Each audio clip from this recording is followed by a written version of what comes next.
Assalamualaikum warahmatullahi wabarakatuh. Bismillahirrahmanirrahim. Innal hamdalillah nahmaduhu wa nasta'inuhu wa nastaghfiruh wa na'udzu billahi min shururi anfusina wa sayyiati a'malina. Man yahdihillahu fala mudilla lahu wa man yudlilhu fala hadiya lahu. Wa asyhadu an la ilaha illallah wahdahu la syarika lahu wa asyhadu anna Muhammadan abduhu wa rasuluhu. Tsumma amma ba'd. Bapak Ibu sekalian, ikhwah sekalian yang insyaallah dirahmati oleh Allah Subhanahu wa taala. Insyaallah kita lanjutkan kajian kitab Hidayatul Rahman. Semoga Allah Subhanahu wa taala memberkahi ilmu yang kita pelajari insyaallah, dan semoga Allah Subhanahu wa taala memberi kemanfaatan dunia ataupun di akhirat untuk semua ilmu yang kita pelajari. Amin ya rabbal alamin. Bismillahirrahmanirrahim. Insyaallah yang kita bahas ini adalah masih pembahasan tentang pembagian idgham saat dilihat dari segi sifatnya. Pembagian idgham saat dilihat dari segi sifatnya. Kemarin dibagi menjadi 3 macam. Yang pertama disebut idgham mutamatsilain ataupun idgham mimi, yang mana suatu idgham yang terjadi sebab pertemuan huruf yang sama dari segi sifatnya dan juga dari segi makhrajnya. Berarti itu aslinya adalah satu huruf. Mim bertemu mim, ba bertemu ba, ta bertemu ta, dal bertemu dal, begitu seterusnya. Yang semacam ini disebut sebagai idgham mutamatsilain ataupun idgham mithlain. Kalau mim bertemu mim, kalau nanti dari segi pembahasan saat ini disebut sebagai idgham mutamatsilain. Saat pembahasannya adalah mim sukun, maka termasuk idgham mim. Kemarin sudah kita singgung masalah hal ini dari segi penyebutannya. Kemudian idgham yang kedua di sini ini adalah idgham mutajanis ataupun idgham mutajanisain. Kita baca kitabnya insyaallah. Bismillahirrahmanirrahim. Qala musannif rahimahullah wa nafa'ana bihi wa bi'ulumihi wa bi'ulumi sa'iris salihin fid dharain amin. Ma huwa al-idghamul mutajanis? Apakah yang disebut sebagai idgham mutajanis? Ataupun sebagian istilah adalah mutajanisain. Kata beliau, definisinya adalah huwa yattahidal harfan fil makhraji. Kalau ada dua huruf yattahida fil makhraji, makhrajnya sama, dua huruf makhrajnya sama. Misalnya kalau bibir ada 2 huruf, dua-duanya makhraj di bibir, maka berarti makhrajnya sama. Seperti misalnya mim sama huruf ba. Ataupun misalnya huruf ta sama huruf ta, makhrajnya sama, di mana ujung lidah ditempelkan ke gusi bagian atasnya. Ataupun bagian antara tumbuh gigi sama giginya. Ini adalah makhrajnya huruf ta.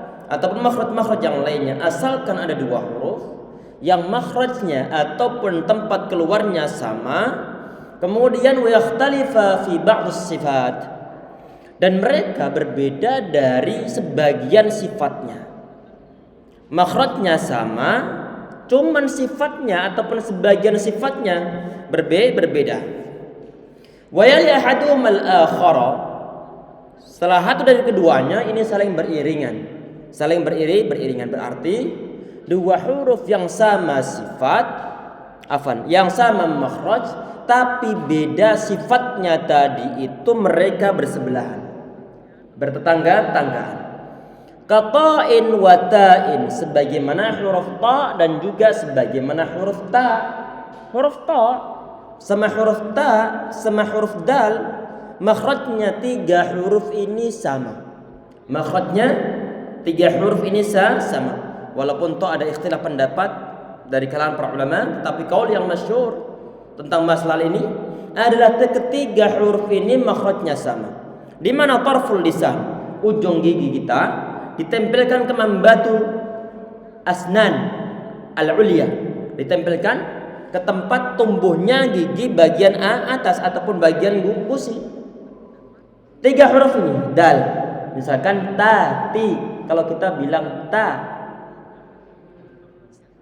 munculnya suara ta ini tempatnya adalah ujung lidah, ditempelkan ke gusi bagian atasnya ta.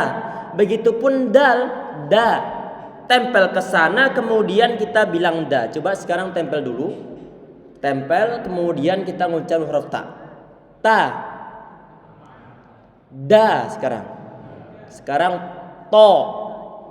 3 huruf antara ta sama da sama to.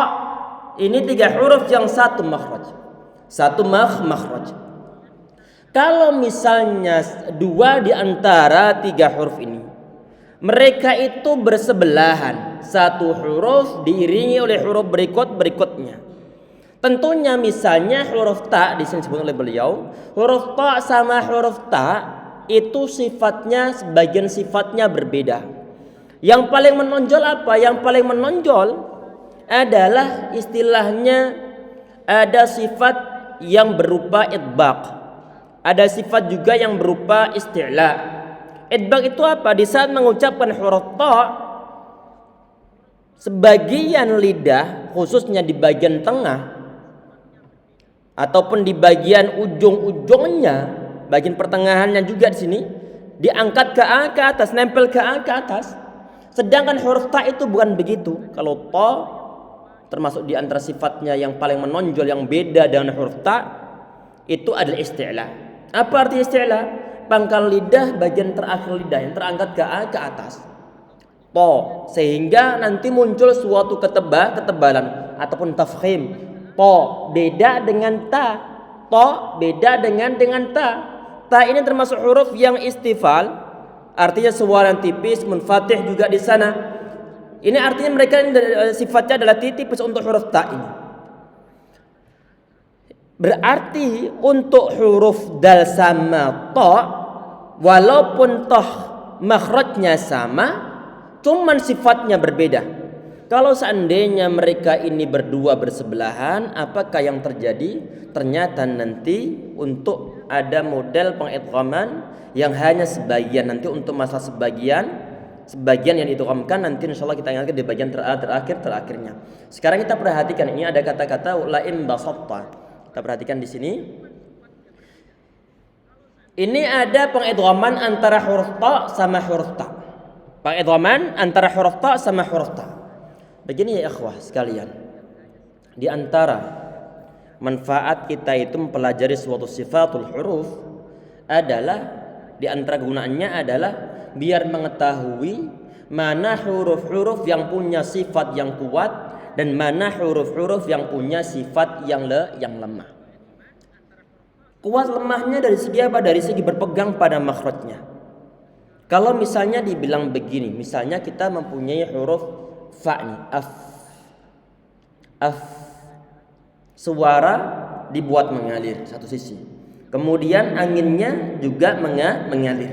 Berarti ini tidak kuat dari segi pemegangan makhrajnya.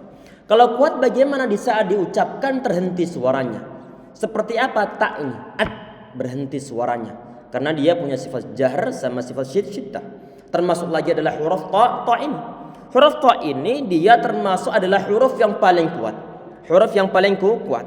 Karena sifat-sifat yang kuat dimiliki oleh huruf ta ini, mulai dari jahr, syiddah, kemudian idba, kemudian termasuk adalah isti'la.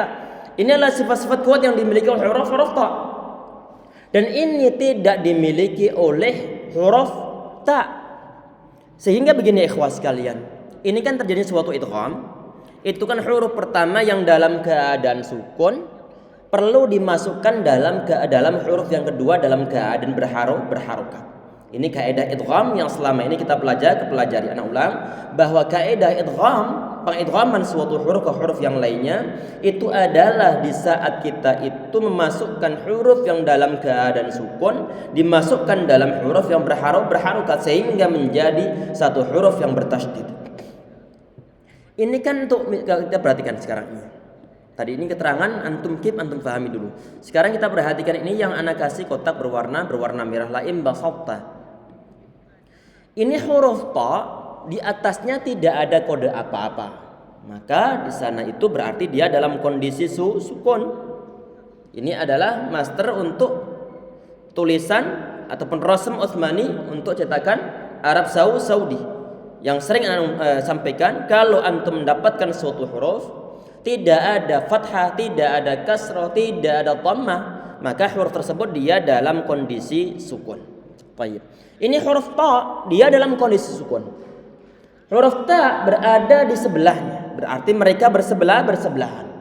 Mereka berdua ini, huruf ta sama huruf ta, mereka adalah satu makhraj. Di mana? Ujung lidah ditempelkan gusi bagian atasnya. Ini biasanya begini ya ikhwah, hukum alam nih, ataupun hukum kebiasaan umat manusia. Sesuatu yang bisa dimasukkan dalam sesuatu yang lain ataupun bisa dicaplok oleh sesuatu yang lain, itu adalah kalau sesuatu tersebut itu lebih lemah ataupun lebih kecil daripada yang mencaploknya. Anak ulang, biasanya negara yang kuat itu dia nanti yang mencaplok negara yang kecil. Negara yang kuat mencaplok negara yang kecil.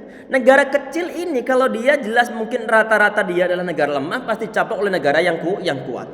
Ini huruf ta, dia ini kuat. Sedangkan huruf ta sifatnya dia adalah lemah. Mestinya ini nggak bisa diidghamkan kepada huruf ta-nya. Mestinya nggak bisa diidghamkan kepada huruf ta-nya. Berhubung ada suatu peraturan bahwa kalau ada dua huruf yang satu makhraj, walaupun lain sifatnya mereka bersebelahan, huruf pertama yang dalam keadaan sukun diidghamkan pada huruf yang kedua. Tapi berhubung huruf pertama di sini lebih kuat dari segi sifatnya daripada huruf yang kedua, maka nanti bagaimana? Maka nanti huruf ta-nya yang tersisa adalah di bagian sifatnya saja. Di bagian sifatnya saja, ini khususnya ada dalam riwayat Hafiz. Sehingga nanti sifat berupa apa? Sifat yang berupa idbaq. Yang berupa idbaq termasuk isti'la juga. Berarti dari segi ketebalannya. Berarti nanti enggak boleh diidghamkan semua sehingga menjadi satu huruf ta yang bertajdid. Enggak boleh begini. Perhatikan. La in basatta. Kalau kita bilang basatta, maka nanti yang terjadi adalah huruf ta telah benar-benar hilang dimasukkan dalam huruf ta-nya. Padahal realitanya huruf ta dia lebih kuat daripada huruf ta. Terus bagaimana? Disisakan hanya di bagian sifat hurufnya yang berupa sifat yang sangat kuat dimiliki oleh huruf ta yang berupa itbaq, pangkal lidah terangkat ke atas sama bagian pertengahan ataupun sebagian lidah terangkat ke atas. Sehingga nanti terbaca basatta. Beda dengan basatta. Basatta beda dengan basatta. Jelas insyaallah ya. Ini perbedaan. Beda nanti dengan contoh yang kedua. Perhatikan. Contoh yang kedua. Contoh yang kedua di sini ini pun nanti termasuk dalam kategori idgham mutajanisain. Sama keterangannya. Dari segi apa? Dari segi ada dua huruf yang sama makhraj tapi lain sifatnya. Cuma beda tadi itu. Yang huruf pertama tadi itu di contoh pertama dia ta, sedangkan yang di sini contoh yang kedua di sini yang pertama adalah huruf ta-nya, baru diikuti oleh huruf ta. Kita perhatikan ini. Yang terjadinya suatu idgham kan dua huruf yang sama makhraj, beda sifat. Untuk yang mutajanisain. Biasanya setelah dimasukkan nanti akan menjadi satu huruf yang bertasydid. Ini bisa terjadi di saat huruf pertama dia lebih lemah dari segi sifat daripada huruf yang kedua, sehingga nanti menjadi huruf yang bertasydid untuk huruf yang kedua. Sekarang antum perhatikan wa qalat ta'ifah. Ini huruf ta sama huruf ta tadi yang kita sampaikan lebih kuatan mana dari segi makhrajnya dari segi sifatnya? Lebih kuatan huruf ta. Kalau kuatan huruf ta berarti huruf ta dia lebih lemah dari segi sifat-sifatnya. Oleh karena itu di saat huruf ta dia itu diidghamkan pada huruf ta, maka huruf ta bisa melebur menjadi huruf ta yang bertasydid. Antum perhatikan di situ huruf ta-nya bertasydid atau tidak? Bertasydid. Beda dengan tulisan yang pertama. Ada tasydid atau enggak? Nggak ada tasydidnya. Karena kenapa? Karena tidak dimasukkan secara totalitas huruf ta-nya ke dalam huruf ta-nya.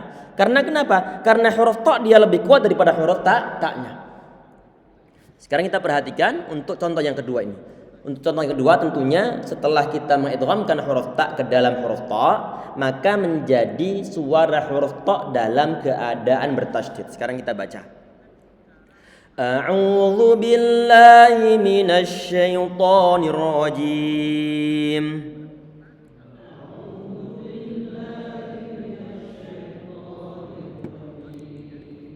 Bismillahirrahmanirrahim.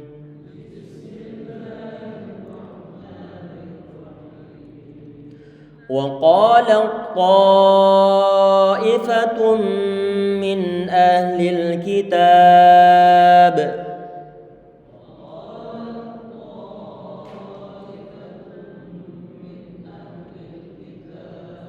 Perhatikan tadi itu kita baca wa qala langsung dari lam fathah langsung disambungkan ke huruf ta dalam keadaan bertasydid. Saat ditanya kemana huruf ta-nya, kok nggak ada sifat hamznya? Kok tidak kita katakan waqalat? Kenapa nggak begitu? Karena huruf ta secara totalitas telah dimasukkan ataupun diidghamkan ke dalam huruf ta, sehingga menjadi satu huruf ta yang bertasydid. Yang kita ucapkan misalnya waqalat, ada hamznya. Hamz itu tidak dimiliki oleh huruf ta. Karena sifat huruf ta adalah syiddah. Adalah jahar. Jahar itu apa? Angin enggak ada yang keluar di saat mengucapkannya. Out berhenti anginnya. Sehingga di saat kita itu telah masukkan huruf ta ke dalam huruf ta, maka jangan sampai diberikan sifat hamz pada huruf ta-nya. Karena huruf ta totalitas telah masuk ke dalam huruf ta, telah menjadi huruf ta yang bertasydid di sini. Wa qala ta'ifatun min ahlil kitabi wa qala ta'ifatun min ahlil kitabi aminu.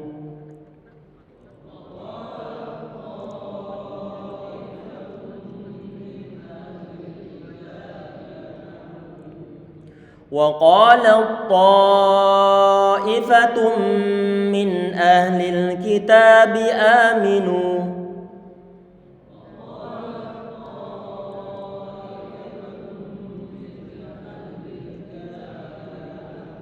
Anda mengingatkan itu yang ada dhammahnya itu adalah ta'ifatun. Kata ta'ifatun. Sehingga pastikan bibir kita monyongkan. Kemudian di saat kita monyongkan, kemudian langsung nempel ke huruf mim dalam keadaan bertasydid. Karena tanwin bertemu dengan mim, dia adalah idgham bi gunnah, ditahan di sana. Di saat menahan suara idgham bi gunnah, ditahan suara gunnahnya ataupun dengungannya, bibir jangan dalam keadaan monyong. Tanah ulang, bibir jangan dalam keadaan monyong. Jangan terus maju ke depan. Maju ke depan hanya di saat mengucapkan ta yang dhammah saja. Sedangkan di suara penahanan, bibir sudah dalam kondisi datar kembali. Perhatikan. Wa qala ta'ifatum tu monyong, kemudian dalam kondisi datar. Wa qala ta'ifatum min ahlil kitabi aminu.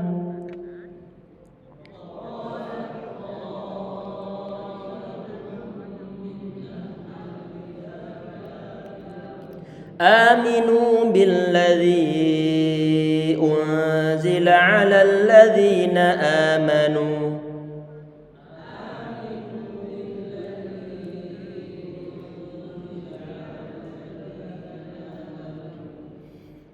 Itu aminu tentunya nunnya dalam kondisi dhammah, maka kita monyongkan aminu. Begitupun unzila, unzila di situ itu unya hamzahnya dalam kondisi dhammah, maka kita monyongkan. Kemudian di saat kita menahan suara dengan pada huruf ikhfa-nya, pada bacaan ikhfa, berarti bibir sudah dalam kondisi datar. Perhatikan. Aminu billadzi unzila 'alal ladzina amanu.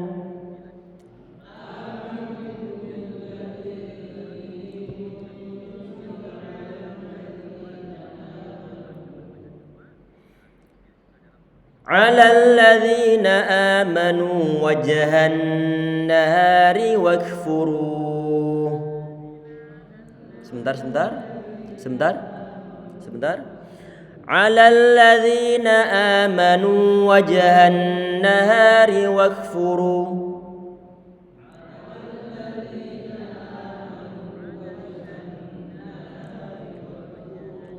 Wakfuru akhirahu la'allahum yarji'un.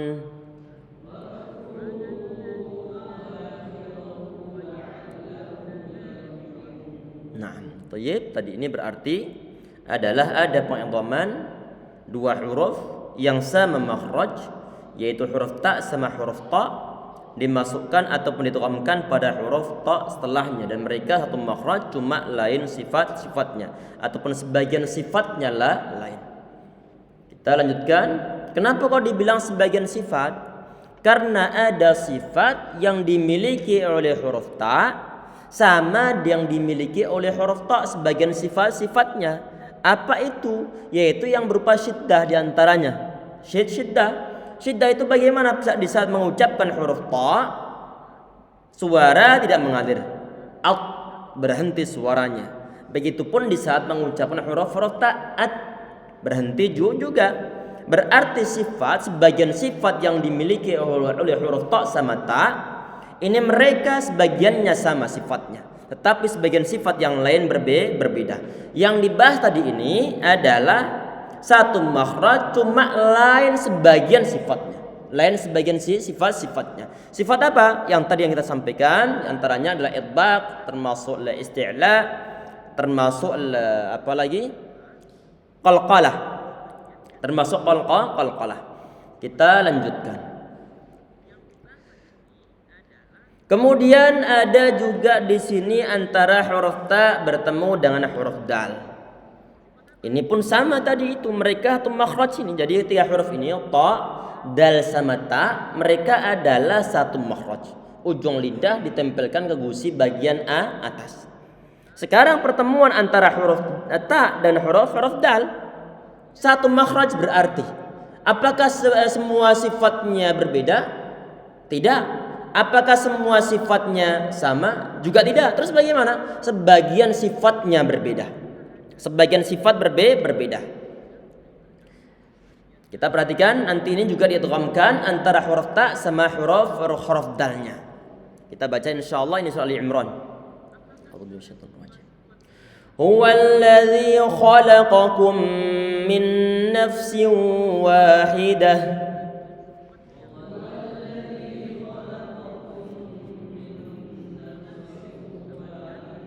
من نفس واحدة وجعل منها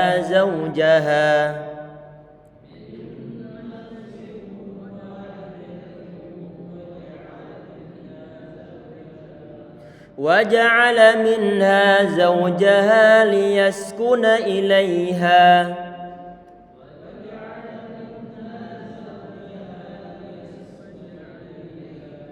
فلما تغشاها حملت حملا خفيفا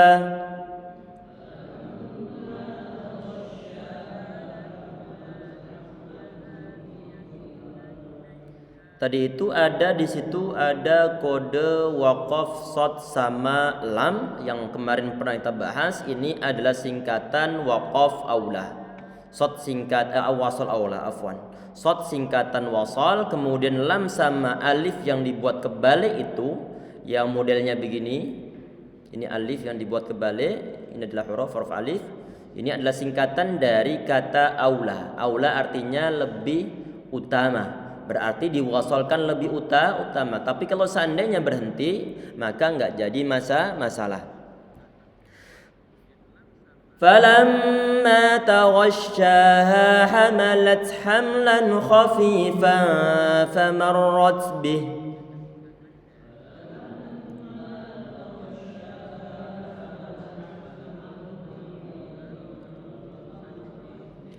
فلما أثقلت دعوا الله ربهما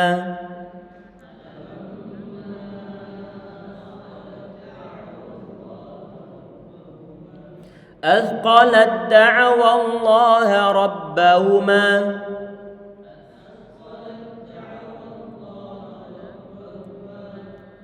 Ini berarti pembahasannya pada kata athqalat dah. Athqalat dah berarti huruf ta dia telah didhamkan pada huruf dalnya sehingga menjadi satu huruf dal yang bertasydid. Kalau sudah diidghamkan dan sudah diganti dengan tasydid itu dari segi suaranya, maka sifat-sifat yang dimiliki oleh huruf ta hilang. Apa itu? Termasuk diantaranya adalah hamz tadi itu. Berarti nggak boleh kita baca athqalat da'awa. Karena kenapa? Karena dimasukkan secara totalitas ke dalam huruf dalnya ataupun secara kamil ke dalam huruf dalnya. Kalau sudah dimasukkan maka nanti menjadi satu huruf dal yang bertasydid. Falamma athqalat da'awa Allah rabbahuma la in ataitana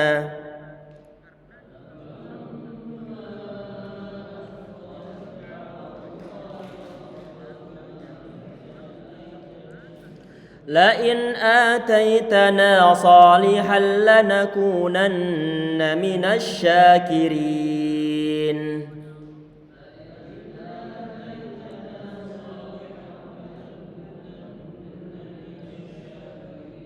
Nah, pokoknya nanti kalau kita mendapatkan ada model semacam ini tulisannya, huruf pertama tidak ada harokatnya, kemudian huruf kedua tahu-tahu kok ada tasydidnya, berarti huruf pertama tersebut dianggap sukun dan telah diidghamkan pada huruf yang berikutnya sehingga menjadi huruf yang berikutnya tersebut dalam keadaan bertasydid. Jelas insyaallah ini.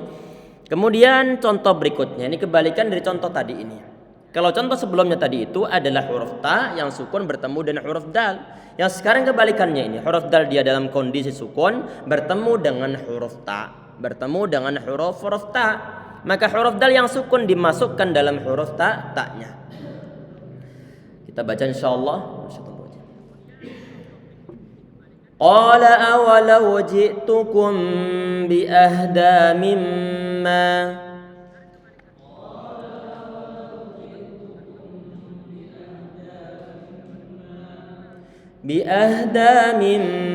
wajadtum alaihi aba'akum.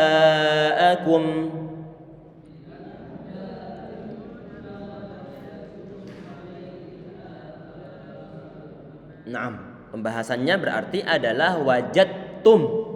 Huruf dal dia dalam kondisi sukun bertemu dengan huruf ta. Huruf dal langsung didhamkan pada huruf ta-nya menjadi satu huruf ta dalam keadaan tasydid. Kita mengulangi keterangannya dari segi apa? Dari segi kalau suatu huruf telah didhamkan pada huruf berikutnya, maka huruf yang didhamkan tidak ada sifat apa-apa. Karena ini pembahasannya adalah idgham kamil.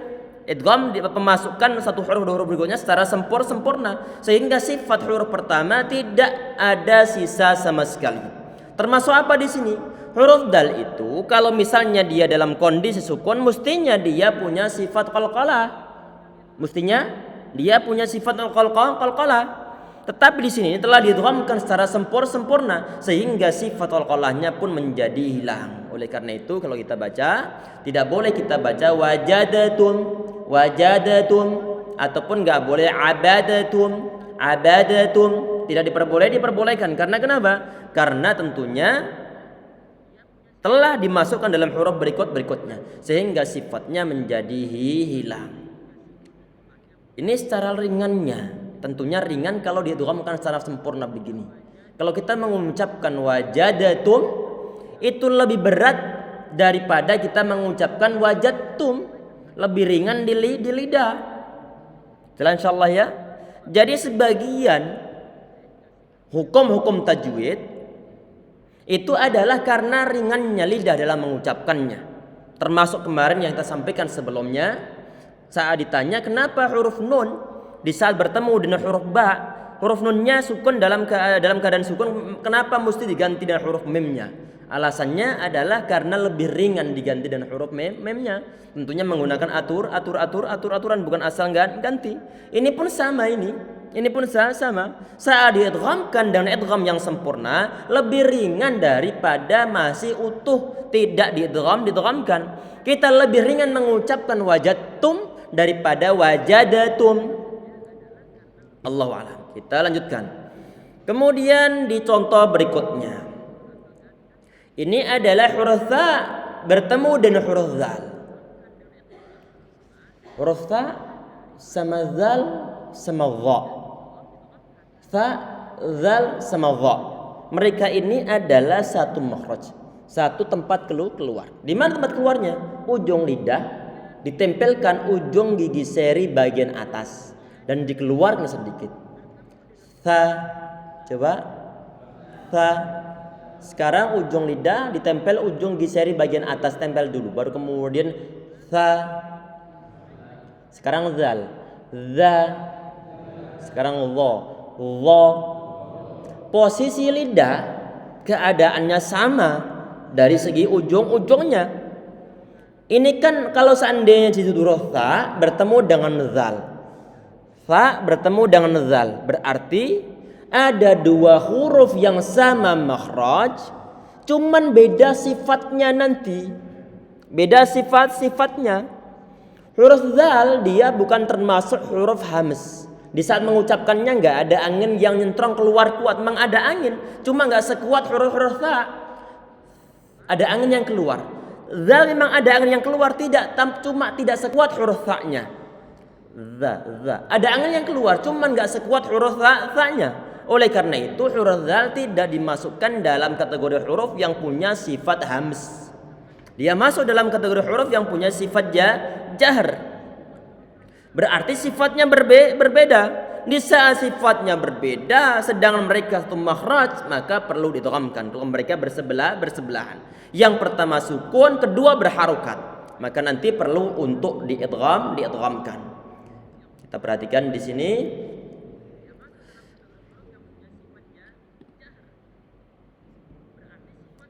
Ini tentunya dalam riwayat Hafs untuk lafaz yalhaz zalik sama nanti irkam ma'na itu ada dua kebolehan.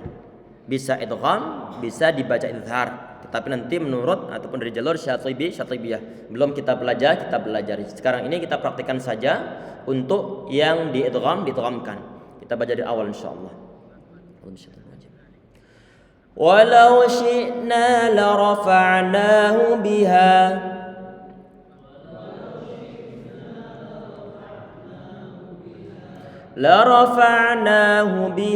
walakinnahu akhlada ilal ard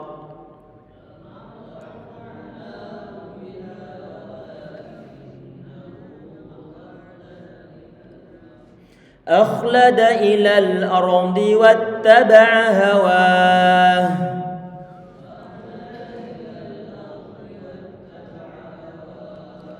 فمثله كمثل الكلب إن تحمل عليه يلهث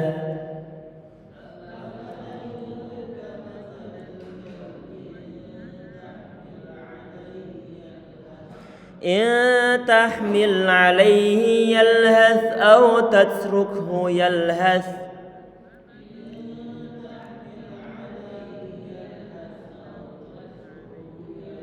Perhatikan tadi ini kita berhenti pada huruf jimnya.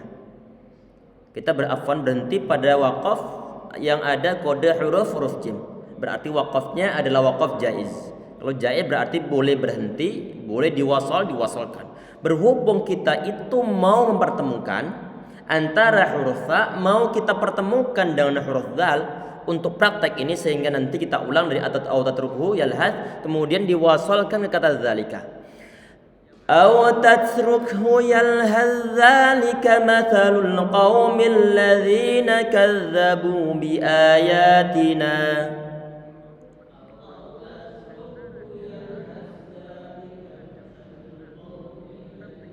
Kadzdzabu bi ayatina. Kita ulang yang bagian yalhad dzalik.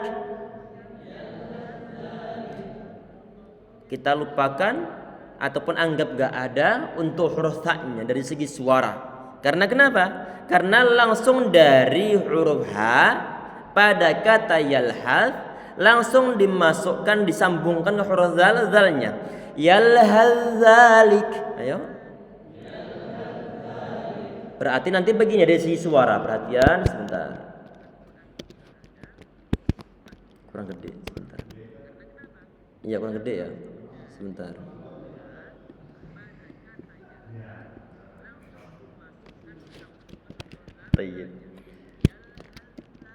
Setelah dimasukkan ya, kalau dari segi tulisan wajib ditulis seperti tadi ini yang ada di monitor. Yalhad dzalika.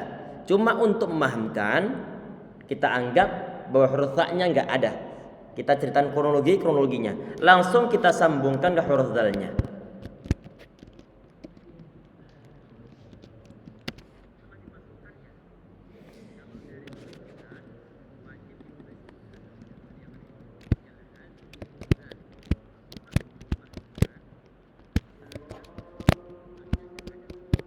Ini zalnya panjang ya. Ini enggak ada kode berdiri, akhirnya kita ganti alif nih.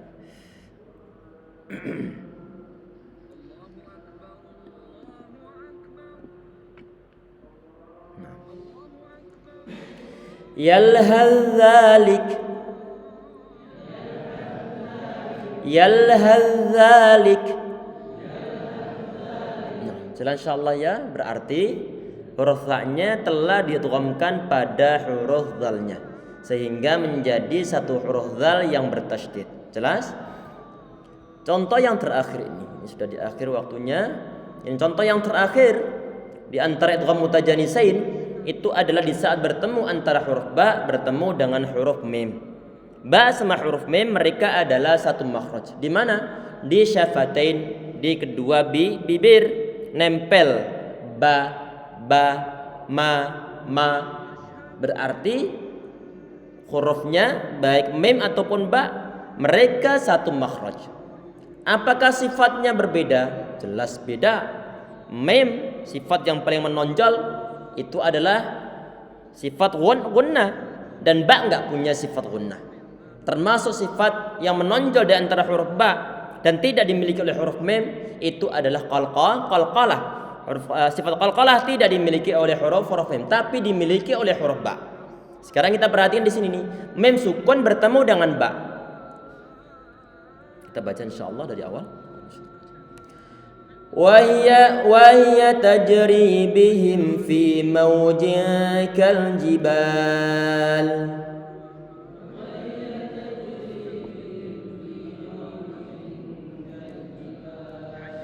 Kal jibali wa nada Nuhun ibnahu wa kana fi ma'zil.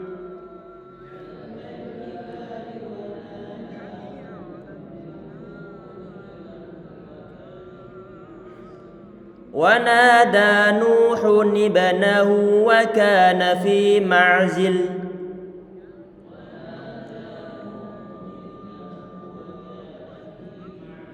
Jangan lupa ini di saat tanwin bertemu dengan hamzah wasal maka perlu ada nun kecil nih yang disebut sebagai nun tanwin aslinya, bukan nun wiqayah tapi nun tanwin. Wa kana fi ma'zilin ya bunayya arkam ma'ana.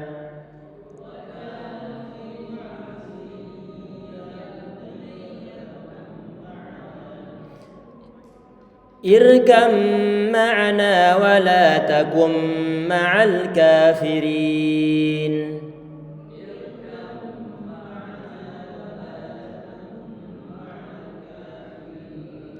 Nah, ini ba bertemu mim.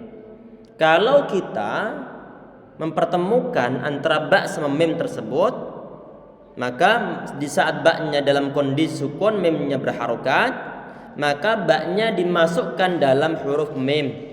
Ba-nya dimasukkan dalam huruf mim. Maka sifat dimiliki oleh huruf ba menjadi hilang, enggak boleh. Kita baca irkab ma'ana. Irkab ma'ana. Jelas ya? Ini tentunya selain dari jalur Syatibi ya, kalau Syatibi diperbolehkan, tapi kita bahasan bukan gitu saat ini. Tetapi kita langsung mengidghamkan dalam kondisi biasa ataupun dari jalur thayyibatun nashr. Irkam ma'ana. Ayo.